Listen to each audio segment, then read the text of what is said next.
This is from Priyanka Mataji. She asked, Hare Krishna Guruji, I don't know whether to ask this question or not. What, according to Krishna, about consuming non-vegetarian food? Hare Krishna. Yes, Krishna is saying very clearly in Bhagavad Gita that if one offers me with love and devotion a leaf, flower, fruit, or water, I will accept it. So we need to offer everything to Krishna first before we eat. Yajnasista sinagasanto muchyante sarva kilbishi.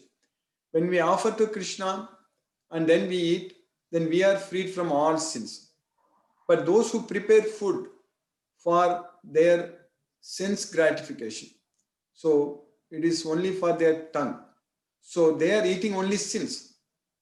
So ye pachanti atma karna. Yajnasista sinagasanto muchyante sarva kilbisi bunjate te tu agam papa ye pachanti atma karna. So that way, eating non-vegetarian food is definitely for Atma Karnat. It's only for the satisfaction of our tongue, only for the taste. But Krishna is saying that Sarvayonis Kaunteya Murteya Sambhavandya Tasam Brahma Mahadyoni Aham Bija Pratakapita. Do you know that I am the seed-giving father of all living entities? So that means other living entities, other animals, everything, they are all our brothers and sisters. It is not only among the human beings, among our siblings and others who call us brothers, sisters. So Krishna is our supreme father. So our supreme father will not be happy if one children kills the other children and eat. So that's what is very important. Krishna is saying that in Bhagavad Gita, Atmaupamyena sarvatra samam pasyati yo Arjuna. One should see all other living entities as their own self. Atma upamyena sarvatra samam pasyati yo Arjuna sukham va yadiva dukkham sayogi paramo matam. In both their happiness and distress, sukham and dukkham. Sukham va yadiva dukkham sayogi paramo matam.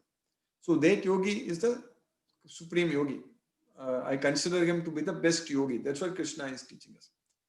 So that way, non-vegetarian means we are actually committing a lot of sins.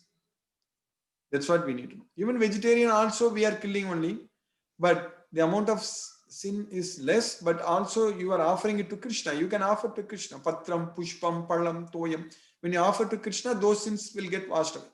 But you cannot offer non-vegetarian food to Krishna. And again, that is not a food in the mode of goodness.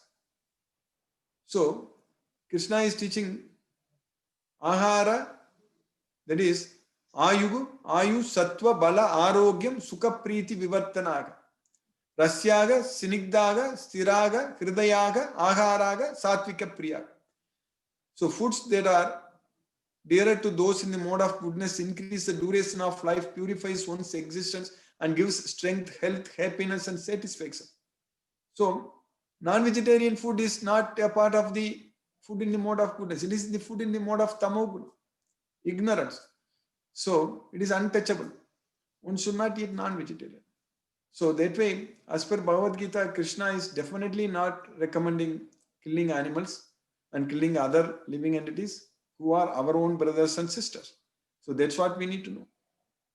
So in Krishna's law, only in this society, in the human law, if we kill another human, then we are put in jail. But as per Krishna, if you kill anyone, any other living entity also, we are going to commit sins only. So that way, Krishna is definitely not recommending to eat non-vegetarian. So because we cannot offer to Krishna also. So, but those who are already addicted or attached and all, if they develop the taste towards this Bhagavad Gita, if they study Bhagavad Gita, if they understand Bhagavad Gita, if they develop that love towards Krishna, then for Krishna's sake, you will be able to give up. Because anything, when you experience the higher taste, you will automatically give up the lower taste. So that's why Rasavarjam Rasopyasya Param Drishva Nivartan. So study, understand Bhagavad Gita, develop that taste towards Krishna, then you will be able to give up all this lower taste. Hare Krishna. Thank you, Guruji.